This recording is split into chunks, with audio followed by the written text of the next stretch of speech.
নারায়ণ নারায়ণ। আহা, কি অদ্ভুত বল। তেরে কেটে ধা, তেরে কেটে ধা। এই এলেন, মিষ্টি মিষ্টি কথা বলার আপদ। কি জানি আমাদের আবার কি বিপদ ঘটায়। নারায়ণ নারায়ণ, কি বলি না শোনালে আমায় তোমরা। দেব গণপতির বলে থাকতে না পেরে আমি কোথায় ছুটে এলাম আরো কাছে এসে শুনবো বলে। আর তোমরা আমায় কোনো আদর আপ্যায়ন না করে আমায় এইভাবে ব্যঙ্গবিদ্রুপ করলে। নারায়ণ নারায়ণ, দেখো অনুজ, দেখো তোমার পিতার অনুচরদের ব্যবহার দেখো। তুমি আমার বাদ্য শুনতে এসেছো? তাই নয় তো কি। খাতির করো ওনার।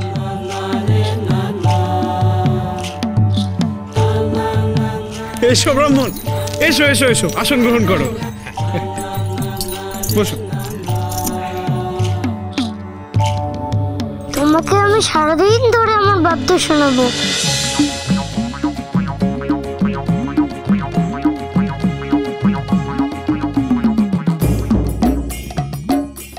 সর্বনাশ, সারাদিন ধরে শুনতে হবে। বেশ হয়েছে, খুব জব্দ হবে এবার তুমি ব্রাহ্মণ। আমাদের নামে নালিশ করার ফল ভোগো এবারে। হে দেব গণপতি, বলছিলাম যে সারাদিন ধরে ওইভাবে চাটি মারলে তোমার অঙ্গুলি ব্যথা করবে তো, তোমার হাত ব্যথা হবে যে, তাই নয় কি নন্দী ফেঙ্গি? আমরা কি জানি, আমরা বাজাচ্ছি নাকি? যে বাজাচ্ছে তাকে জিজ্ঞেস করো। একটুও ব্যথা করবে না। রোসো রোসো, মা এ তো ভাঙা। নারায়ণ নারায়ণ, মার্জনা চাইছে হে গণপতি।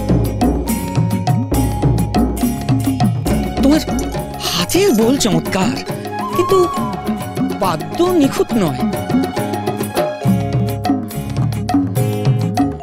তোমার হাতে মৃদঙ্গ শোভা পায়, কিন্তু এই ভাঙা বাদ্য ঠিক। এই, তুমি কি বলতে চাইছো কি ব্রাহ্মণ? তুমি তো বাদ্যের তাল শুনে থাকতে না পেরে চলে এলে।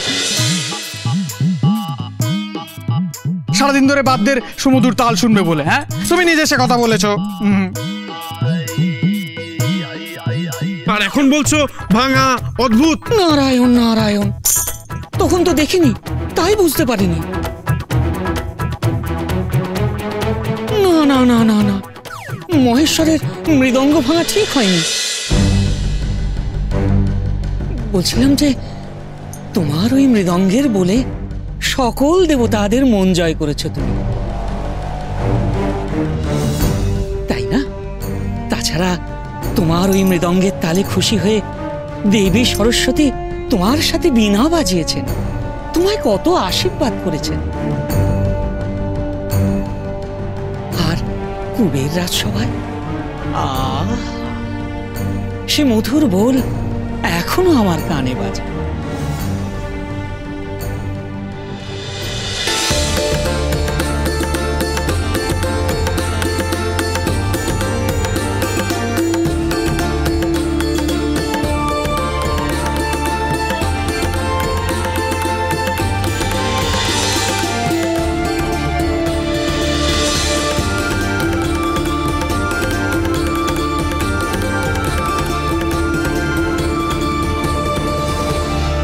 চমৎকার, অতি চমৎকার।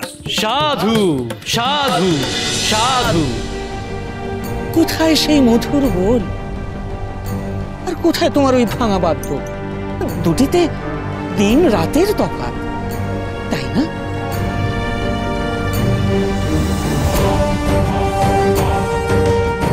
ও কি এই ভাঙা বাদ্য ফেলে চললে কোথায়? অনুজ, অনুজ কোথায় যাচ্ছ? আমাকে কেউ ভালোবাসে না, আমি কৈলাস ছেড়ে চলে যাচ্ছি। আর ফিরবো না, আমাকে কেউ বিরক্ত করবে না।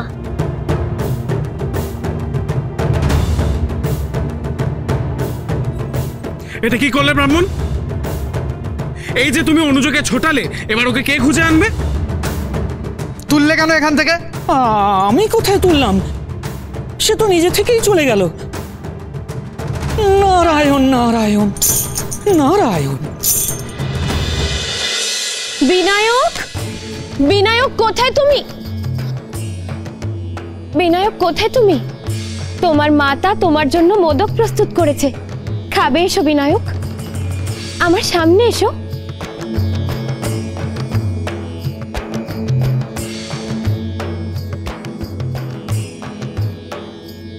আশ্চর্য,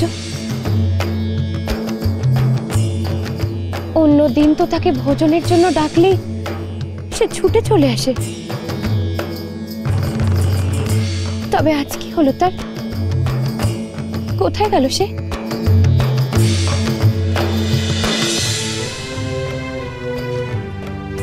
কি হয়েছে পার্বতী, এত বিচলিত কেন তুমি?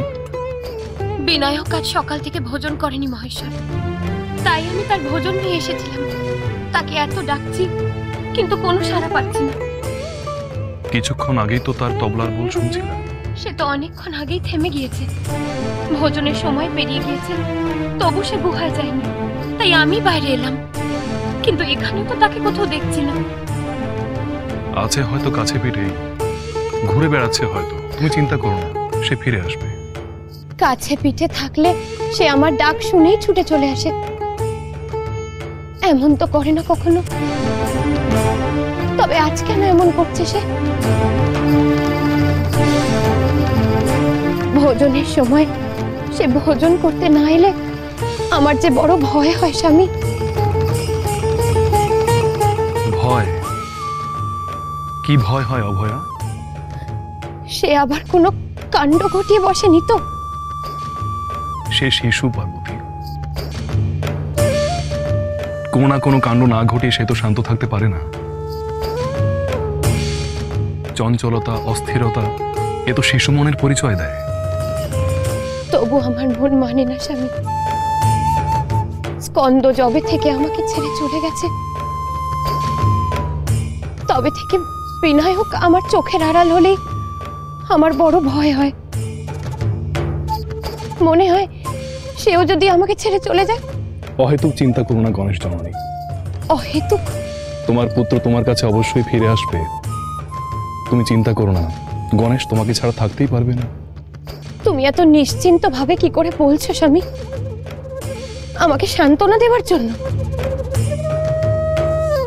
তবে তবে তুমি জানো সে কোথায় আছে, কি করছে? তুমি সব জানো, তুমি দেখেছো তাকে? তুমি দেখবে, দেখো।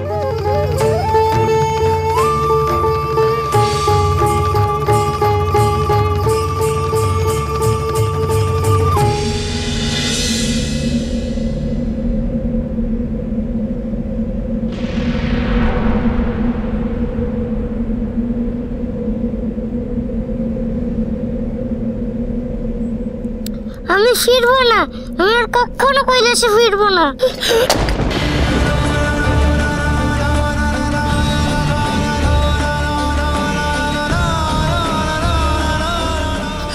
নন্দী ভৃঙ্গি!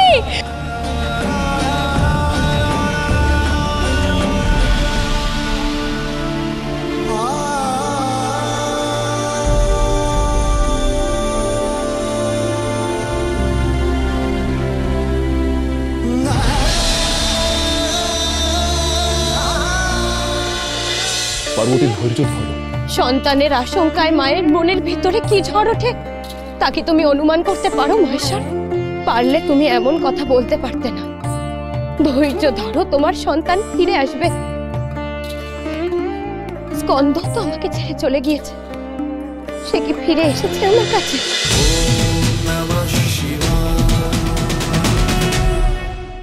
স্টার জলসার প্রিয় শো দেখার জন্য সাবস্ক্রাইব করুন আমাদের ইউটিউব চ্যানেলে এবং আপডেটেড থাকার জন্য প্রেস করুন বেল আইকন। চলো চলো চলো চলো পাল্টাই।